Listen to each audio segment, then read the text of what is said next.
Yo guys, we're going to be reacting to 4 true Amazon delivery horror stories, animated by SSG Animations. Hope you like it. Make sure to like and subscribe. This is a new thing. So yeah. Alright, so let's get into it. Let's watch it.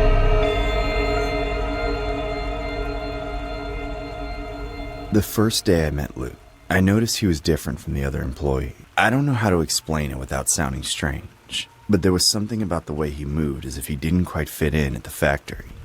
He had been hired a few weeks ago on the night shift, just like me. We were both working in one of Amazon's huge warehouses, packing boxes for hours on end without a break. The work was repetitive, but it paid well, so I wasn't complaining. Luke was quiet, kept his head down, and did his work in silence. Unlike most. I find it. Wait, does this mean like that's what he actually looked like? Is that actually what he looked like? Because if I saw that, I'm gone already. He didn't talk much during breaks or participate in team conversations. There was something about his look that made me uncomfortable. Every time I saw him, I had the feeling that he was watching me, even when he wasn't looking directly in my direction. However, every time I turned to check, he was immersed in his task, as if nothing was happening. At first, I thought it was paranoia on my part. After all, we were all cooped up in that factory for 10-hour shifts, and fatigue plays tricks on you. I didn't approach him for the first few days, nor did I need to. Bruh. The place were clear. You did your work, you took your breaks, and you didn't bother anyone. But everything changed when Tom, my closest coworker, started noticing the same things I was noticing. Tom had been at the factory for years, and if something was bothering him, it was a sign that something was wrong. "Have you noticed Luke?" he asked me one night over coffee. Up to that point, I thought only I had noticed. I nodded, trying not to show too much interest, but something in his tone left me uncomfortable. Days passed, and the tension mounted.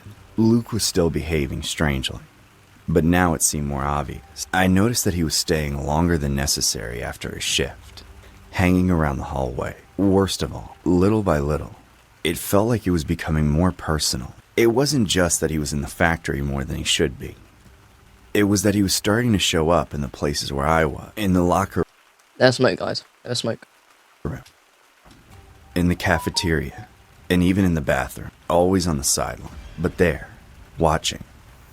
One day, while I was working, Tom told me that he had started getting strange messages on his phone. They were short messages, full of symbols and jumbled letters. At first, he thought it was a joke, but then he started receiving veiled threats. The worst part was that the messages were coming from an unknown number, and there was no— Hold on, let me switch my camera on. Tom was concerned but tried to play it down. I hadn't received anything, but I couldn't ignore the growing sense that something wasn't right. The way Luke was looking at Tom and me had changed. It was more direct, almost invasive.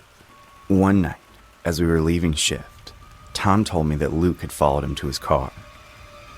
He didn't say anything, just followed him with a steady gaze, not turning away. Tom wasn't the kind of guy who was easily startled. But that night, I saw him more nervous than usual. What could we do? Accuse someone of looking at us funny? There was no evidence that anything was going on. What happened next, however, took our breath away. It was that very night when Tom stopped ignoring the problem. I ran into him in the break room, in a very bad mood. He told me he'd had a terrible night at home, that he'd had a fight with his wife, and that he hadn't been in the mood to be harassed at work. Tom told me that he was going to confront him, and if he didn't give him a good explanation as to why he was harassing him, he would talk some sense into him the hard way. I thought that at that moment it would be over, that the man would leave us alone. Hours later, Tom was found dead in one of the factory bathrooms. No. Yo. That's actually crazy.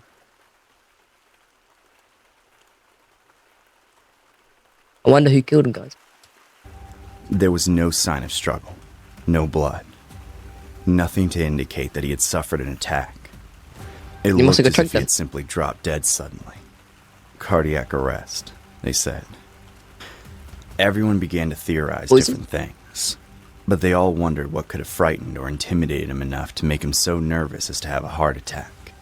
After Tom's death, the atmosphere in the factory changed drastically. People spoke in whispers, and although no one said anything directly, everyone knew something wasn't right. Luke, however, remained his usual aloof and strange self.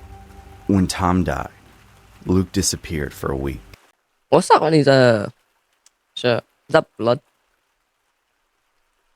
Or was it just I don't know. And when he returned, he pretended nothing had happened. He didn't seem affected by Tom's death. And if he was, he hid it very well. From that day on, my life became a living hell. I couldn't stop thinking about what had happened with Tom. And worst of all, I felt like I would be next. I began to notice Luke was following me more often, and following me more obviously. I would see him Bombastic side eye. in the hallways, in the locker room, even in the most secluded places in the factory where I knew he shouldn't be. But he never said anything. He would just look at me, with that vacant expression that chilled my blood. It got to the point where I couldn't take it anymore. I complained to the supervisor and told him that Luke was harassing me, that his behavior was strange, and that I felt unsafe working with him. But the supervisor didn't take me seriously. He's a weird guy, but as long as he's doing his job, I don't see the problem. One Hey, night, let's go, Obama.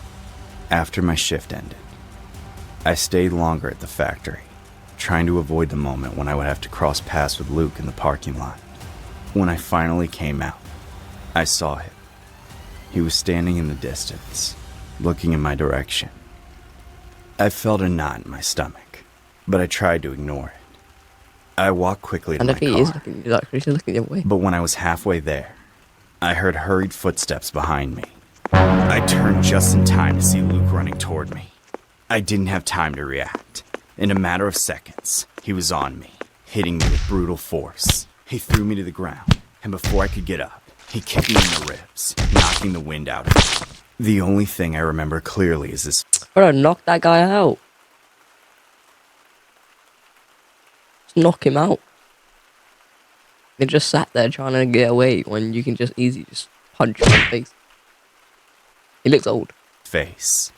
There was no hatred in his eyes, no anger, just a kind of disturbing calm, as if what he was doing was the most natural thing in the world. Wait, look what I got up as what is he doing? He's just sitting there getting kicked.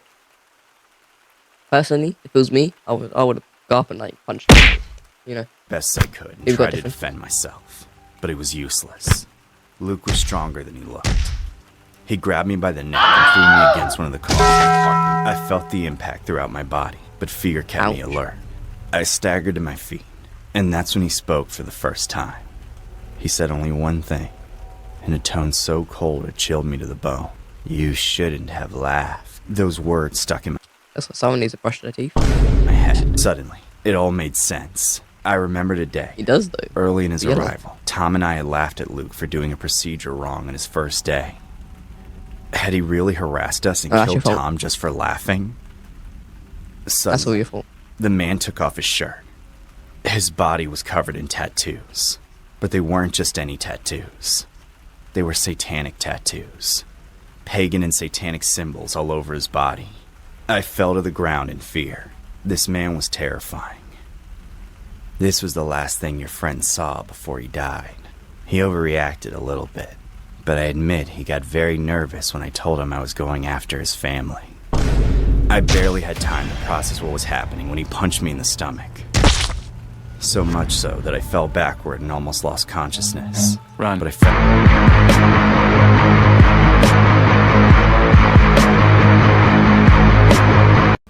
I managed to get into the car and start the engine just as Luke was a few feet away from me. I accelerated without looking back, pulling out of the parking lot as fast as I could. I didn't stop driving until I got Oh. home. I locked no. myself For some reason, launch wood. in my room, shaking. trying to process what had happened. I didn't know what to do. Call the police? Tell them I was attacked by a coworker? They would surely investigate him. But Tom's death had already been closed, and they wouldn't arrest this man just for attacking me. What would come next after he's freed, too? I was too afraid of what Luke might do if I reported it. I never went back to work at the factory. How long is this? I quit my job without warning, changed my phone number, and even moved cities. But the fear doesn't go away. Every time I go out on the street, I feel that someone's following me. Every noise, every shadow reminds me of Luke. I don't know if he's out there, looking for me. My family might still be in danger. And I'm not going to lie to you, I'm scared to death. This story is based on the recent tragic event of a man who died in an Amazon warehouse. Yo. That is crazy.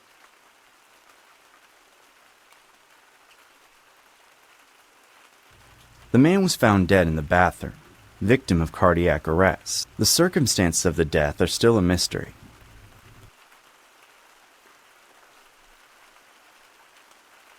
It was an ordinary day. Maggie, my Wait, so before we go into this one, it's pretty much what happened. They bullied him. And he, I don't know if he had the satanic tattoos before or after. But, yeah. That's crazy. daughter was not at home. She was out with her friends, and that gave me a break to relax a little. I was home alone, enjoying a quiet afternoon. I ordered some things from Amazon last week, and according to the confirmation email, they were due to arrive today. At about 4 o'clock in the afternoon, I heard the sound of a pickup truck pulling up in front of the house. I looked out the window and saw the typical Amazon delivery van. All normal, I thought. A short man in the usual uniform got out of the vehicle and headed toward the door with a package in his hand. It looked like just another delivery. I didn't think much of it. I walked to the door and opened it, expecting to receive the package. The man looked at me with a forced smile, but something about him was wrong. He's scary. Maybe it was his clothes. They didn't quite fit. Also, something about his face made me believe he was hiding something. I thanked him for the delivery and turned to walk into the house with a package. Yeah, you got a bomb in your I closed back. the door behind me and returned to the couch, leaving the package on the table. Minutes later, I looked out the window and noticed that he hadn't left. He had just driven around the block and parked again a few meters from my house. I felt uneasy but tried to rationalize it. Maybe he had more deliveries in the neighborhood. Maybe. I kept glancing sideways at the van as I tried to concentrate on what I was doing, but I couldn't. The man was getting out of the vehicle. He was just sitting there. Something didn't add up, but again I tried to reassure myself. Maybe he was taking a break. About half an hour later, I heard it again. The sound of footsteps approaching my door. This time, firmer, more determined. I opened the door, trying not to make a sound, and looked through the peephole. The same man was there, but he wasn't carrying a package this time. He was just standing there, as if waiting for something. He looked more tense, He's waiting for his tip. anxious. Panic began to rise in my chest, but I tried to remain calm. Maybe he just wanted to confirm something about the delivery, I thought. But before I could decide whether to open the door or not, he started banging on it, loudly, insistently. My heart started beating faster. The pounding on the door wouldn't stop. That's when I saw him. Through the side window, I caught a glimpse of what the man was holding in his hands. It wasn't a package or a delivery list. It was a shotgun. My blood get out of the house. instantly. I backed away from the door, not making a sound. The guy kept knocking harder and harder. I knew if I stood there just waiting for him, I wouldn't stand a chance. Without thinking too much, I ran into the kitchen, looking for something I could defend myself with. I had no weapons in the house. The closest option was a knife. I grabbed it with trembling hands. Let me just appreciate this guy sat here grabbing a knife. The first thing I would have done, I would have called the police. Bruh. Bruh, I don't get it. Like, just called the police. And went back towards the door. The man was still there, banging on the door with the butt of the shotgun now, trying to break it. There was nothing I could do. He was going to enter. I couldn't wait any longer. Before he managed to get inside, I yanked the door open and lunged at him with a knife in front of me. I lunged at his body, trying to attack him and take the shotgun from him. He was stronger than I expected. Bruh. We became entangled in a brutal fight. I managed to scratch him on the arm, but he hit me in the head, knocking me to the ground. The shotgun slipped out of his hand and he stumbled back, breathing heavily. And then, with a shove, he broke free from my grip and grabbed the shotgun. Nervous and realizing I had lost, I ran back inside my house and hid. The guy wasted no time. I may have hit him before he saw me, but as soon as he got inside, he raised the shotgun and started firing wildly. I ran to hide behind one of the couches as I heard glass breaking and furniture falling. I had to find an opportunity to escape or attack him. At that point, But if he someone opened must- fire Oh, in my you got direction, I would be dead. The guy was firing uncontrollably as if he just wanted to sow chaos. I felt the bullets pass dangerously close. Each explosion made my heart beat faster, but I couldn't stand still. I had to think of something. I got close enough to peek down the hallway and saw him looking for something. The man was looking for me, but he was also stealing everything he could. Is this what this was all about? A robbery? The man was searching the rooms. I hadn't reached Nah, my that's not hiding just a place robbery. yet, but it was only a matter of time. He gotta kill you. I tried to slip toward the back of the house, toward the back door. I was making my escape before he caught me. But then I heard a sound that made me stop in my tracks. It was Maggie. She had just come home. She came in scared to see all the wreckage. The man had heard her too. He turned his head toward the front door. He didn't look happy. He didn't want to have to deal with someone else. But I saw it in his eyes, and he was willing to do it. I knew I couldn't let him hurt her. I had to act. The guy shot out the front door, shotgun in hand. I didn't think about it. I jumped out of my hiding place and lunged at him, hitting him in the back before he could get out of the house. The impact staggered him, but he didn't drop the gun. We began to grapple again. This time he had a clear advantage. He managed to push me to the ground, but with one swift movement, I knocked the shotgun out of his hands. The man began to run desperately towards his truck, and furious, I pointed the shotgun at him and pulled the trigger. The bullet didn't come out, and it was at that moment that I realized I had no bullets. The man tried to run, but it was no use. The police caught him a few meters from the house. They handcuffed him and took him away. He left crying and kicking, definitely not a psychopath or anyone out of his mind, just an attempted thief. Maggie stayed on the ground the whole time, confused and sad. She asked me why that man tried to kill us. I just gave her the simplest and most direct answer I could think of. He wanted to rob us. She asked me if it was just that, as if expecting a much more elaborate answer. Wait, hold on. She wanted to rob, right? No! I thought he just came to go have a nice conversation. That's what I thought. My bad, guys, my bad. That's my bad. I thought you tried to come have another conversation with us. I told her no, and she started crying. That psycho tried to kill us just to rob us, and the lack of real motive only made the situation more empty and sad for both of us. So, he tried to rob people. And failed. This is the first time. That's embarrassing. Embarrassing. Here you go. One more.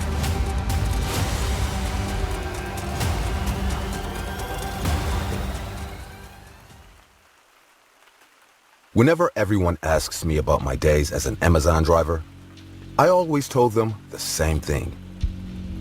It was very well paid, they gave you a lot of freedom with your and it was a very good work environment. The next question I got asked was, why did I leave the job? I always answered that it was because I wanted to work in a different job. But the truth is different. I never quit. I was fired. The reason? I was arrested for a murder I didn't commit. I must admit that I had a great degree of guilt for what happened that afternoon. It all started when I went to send an order to a house. But when I got there, a huge dog prevented me from approaching. I was about to leave, but I saw a woman coming back from shopping. She looked very scared and in a hurry. I approached her to tell her I had a shipment from Amazon. But when she heard me, she got very upset and started yelling at me. Get out of here. I don't want any packages. Just go away. Ma'am, are you okay? If you want, I can leave the package at your house and... No. Go away now. If you want to say you gave it to me, I don't care. Just go. Okay, ma'am. I'm sorry to disturb you. And without saying more, the woman simply locked herself in her house crying. He's just trying to do his job. I decided not to bother her anymore, so I left with my truck for the Yeah, next just leave the delivery. dog outside. During the trip, I kept thinking, what was in the box that had scared her so much? Why was she so reluctant to open it? I was so confused. What was I supposed to do with the box? At that moment, I decided to do something Get back, I that was- regretted. Man. I decided that if she had given me authorization to say that she had received it, I could open it. On my break, I slowly approached the box. I knew this was a bad idea and I would have to forge the girl's signature, but maybe it was something valuable. Something she didn't want for some reason that only a madman could understand. I cut the box with small scissors and checked the contents. It was all jewelry, things of value, belongings of what looked like a woman. This was a lot. Maybe I could sell it. Why wouldn't the girl want to receive it? Whatever the case, I forged the lady's signature and advised that it had been delivered. I knew I could lose the job. I knew that if the lady changed her mind, everyone could see that it was not her signature. But she seemed very convinced and I needed the money. Once I got home, I left the box of stuff in I the was done truck, saying. knowing that I would sell it when I found someone who could give me a lot of money for the jewelry. He said to don't After eating, I lay down on my little bed with a big smile on my face and fell asleep instantly. That night, I had slept very well, but when I woke up, I felt something was wrong. Ooh. I woke up very agitated and scared as if I had a horrible nightmare. The problem is that I was having a nightmare when I was awake. I felt that something in my house was wrong. I never believed in energies, but this time it felt like a negative energy was surrounding my room. It was still 3:03 a.m. I wanted to continue sleeping, but something wouldn't let me. Suddenly, I heard a loud noise in front of me, and when I looked, I realized I was not alone. At that terrifying moment, I could see a woman in front of me. She was in a pink bathrobe and was moving slowly in my direction. Yeah. Hello? Who are you? So you see a woman gliding towards you in a pink robe, and you're like, "Hello, who are you?" About a ghost. You gotta get out of there. Do you need anything? There was something uneven in her steps. Something was not normal. I looked at her feet, Mostly. and that's when it hit me. This wasn't a person. She was floating. I tried to get away from her, but I was locked in. I went to a corner of the room, covering my eyes as if to protect myself from something. I couldn't hold my nerves as I opened my eyes again, and the ghost woman was in front of me, staring at me, full of fury, while she brought her hand close to my face to do who knows what to me. I ran as fast as I could, thinking she was going to catch me, but she barely made an attempt to catch me. I jumped into the van I used to make deliveries and accelerated as fast as I could. As I did so, the girl stood there staring at me. What was that? A ghost? Why was it attacking me? It couldn't be. Surely it was a rude joke or a new method of stealing that thieves had. Joke's on them. The box was still here with me. It can't be. The girl was here with me? I got so scared that I lost control of the van and crashed into a car in the street. All I remember after that is getting out of the truck hurt and confused while neighbors in the area came up to help me. After that, I just closed my eyes and passed out. When I opened my eyes again, I was in the hospital. But for some reason, I was having trouble moving. At that moment, I realized what was going on. I was handcuffed. I looked in front of me, and I was not alone.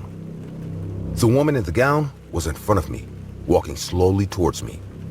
I screamed as loud as I could for help. A nurse rushed over to see me, but instead of coming to assist me, they called the police, telling them I was already awake. The woman kept coming closer. I could only cry and close my eyes. Suddenly, something touched my arm. When I opened my eyes, it wasn't the woman in the robe. It was a police officer. I looked around, and the woman was gone. I thought I was safe with the police officers, but I realized they did not treat me like a victim, but like a criminal. The cops wanted to know everything about the box and the belongings. I just told them the truth. I told them everything that happened with the woman in the house. Not I'm satisfied really with my close answer, to it, you know. they told me that they had to check with the woman to see if what I told them was true, and threatened me to spend my whole life in jail. When I asked them what was going on, I froze. Those things in the box belonged to a woman who had been harbored a few hours earlier. The woman had been killed by mobsters. At the time of her death, she had just taken a bath and was wearing a bathrobe, just like the woman who was stalking me. Shortly after, I was released, and that's when I learned the whole truth. The woman to whom I had to take the box was the victim's sister, and the mafia had sent her that box to threaten her husband, who had a big debt with him. The victim's sister knew what was going on and was so terrified of what was in the box that she threw me out the moment she saw me. The police may have confirmed that my story was real, but that meant I had stolen a box that I was supposed to return. For stealing that box, I not only lost my job, I may have lost my life. The police may have let me go free, but the spirit of the dead girl did not. Sometimes I see her hanging around my house and watching me sleep. I always wake up in time and escape, but I feel that each time she is closer. I fear what she might do to me when she catches me. I feel it will be horrible, and that's her right. After all, I was the one who opened the box with all her belongings, releasing all the energy that was in them, just for my personal benefit.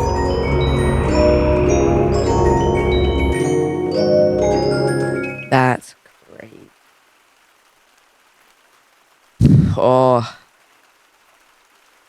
Now I'll go back to it. I do not think I've opened it. I do not think I want to open that. That was crazy. Oh, yeah, it's the last one. If your go-to shopping destination is Amazon, this story might interest you.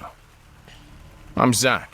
I used to be an Amazon delivery man, and today I'm about to share the worst experience I had while working on this job. The experience that ultimately made me quit the job. I mean, I know Jeff Bezos makes a lot of money from this, but I'm not paid enough to risk my life to deliver a package. If you're a delivery person, you already know which part of your town is nice and which is sketchy. On this particular day, I had to deliver items to the sketchy neighborhood. Trust me when I tell you, I've seen some serious stuff go down in this neighborhood, like drugs, abuse, and whatnot. So when I was informed that I was allocated to that area for the day, I started mentally preparing myself. Most of the homes in this area were under-maintained and dirty. That is, it was a miracle that people were able to live in them. Also, there were a lot of trailers there too. Crime and illegal activities were practiced in broad daylight in this area.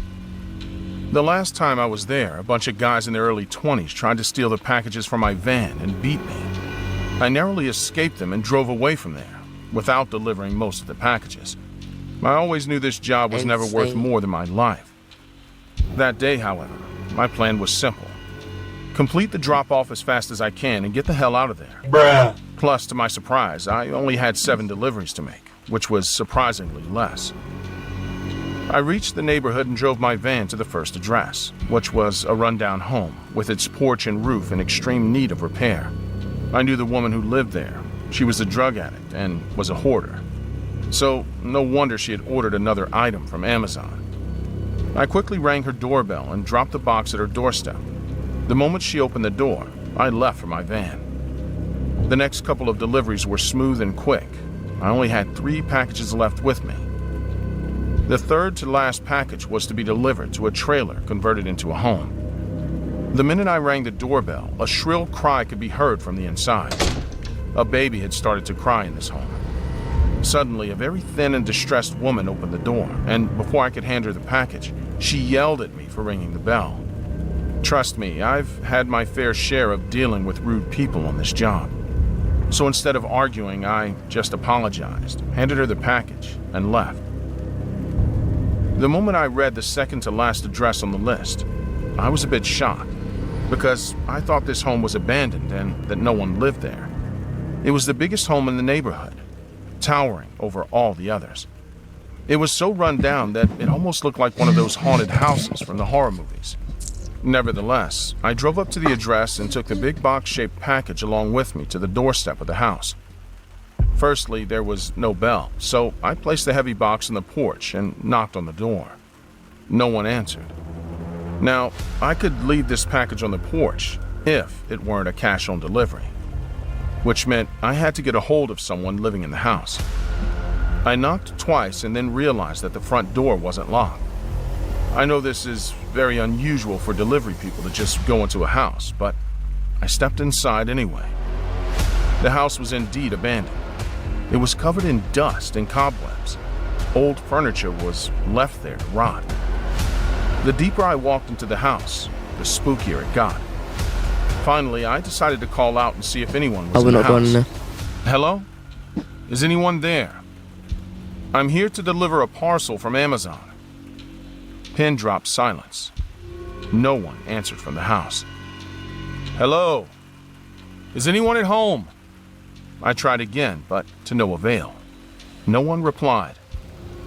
I was starting to think that this was some kind of prank, but I had an obligation to my job. So instead of just leaving, which is what I should have done now that I think about it, I walked up to a neighboring trailer and asked the old man living in it if anyone lived in the big house. He told me that no one had lived there in the past decade and shut the door in my face. Dejected, I walked back to the house and walked into it again. Hello? Is anyone there? Please come to the door to receive the package. I got other packages to deliver. This time, I didn't hide the irritation in my voice. Just when I was planning to pick up the package and get back to my van, I heard an animal-like voice from upstairs.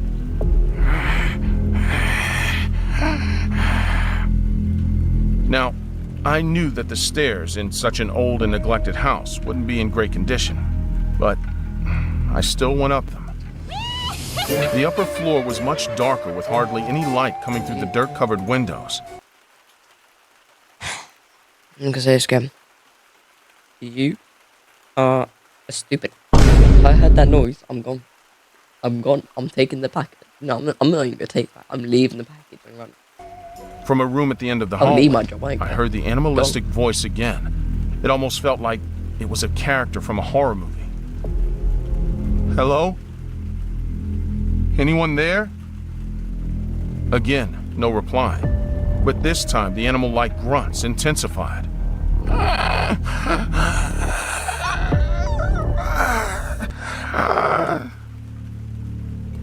I reached the room, took a long breath, and pushed open the door, which was not locked.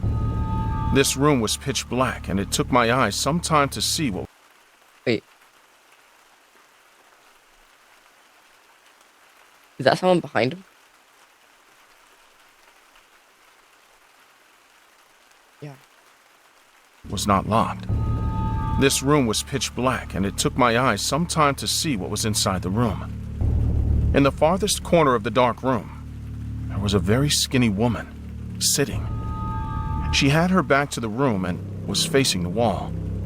She was wearing a thin gown and her hair was covering her face. Hello, miss. Can I help you?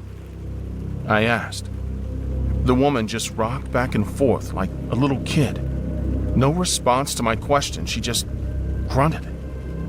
I walked closer to her, taking tentative steps in her direction. Hell no. Bruh. Hell no. Hell no. Why are you still going?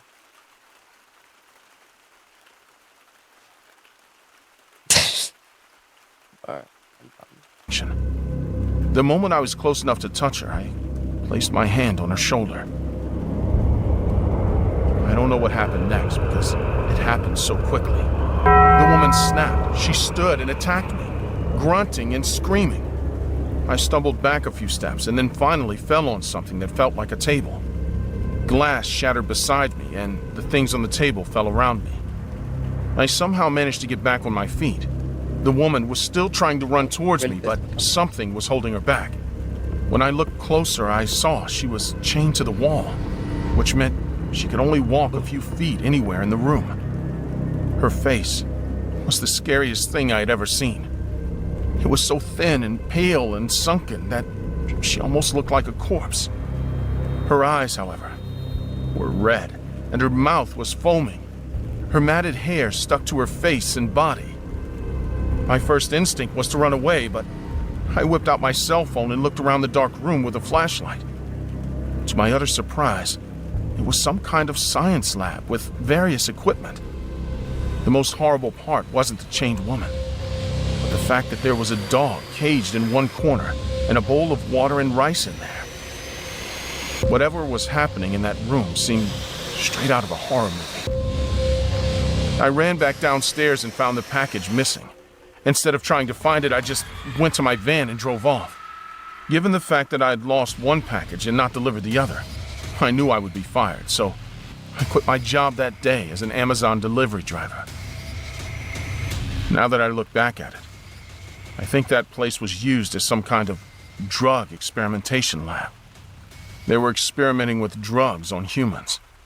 Also, I believe that the stolen parcel probably had some type of lab equipment in it. What do you think? Should I have informed the cops or not? What exactly was wrong with that woman? Also, who stole the package?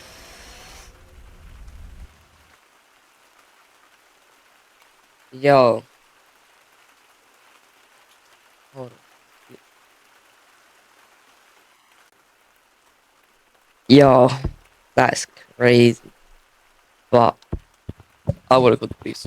Yes, I would have done that easy. But that's the end. That was scary. But that should be the end of it. And if you want another one, like a part 2, comment down below. If you get this video gets like maybe 100 likes, I'll do another one. But yeah. Or 50 likes actually. Yeah, 50 likes, make it easier. I'll do 50 likes. If the video gets to 50 likes, I'll do another one. But make sure to like and subscribe. And, yeah. Shout out to wait, hold on. Yeah, shout out to SSG Animations. That's sick. But yeah. I gotta go. Bye.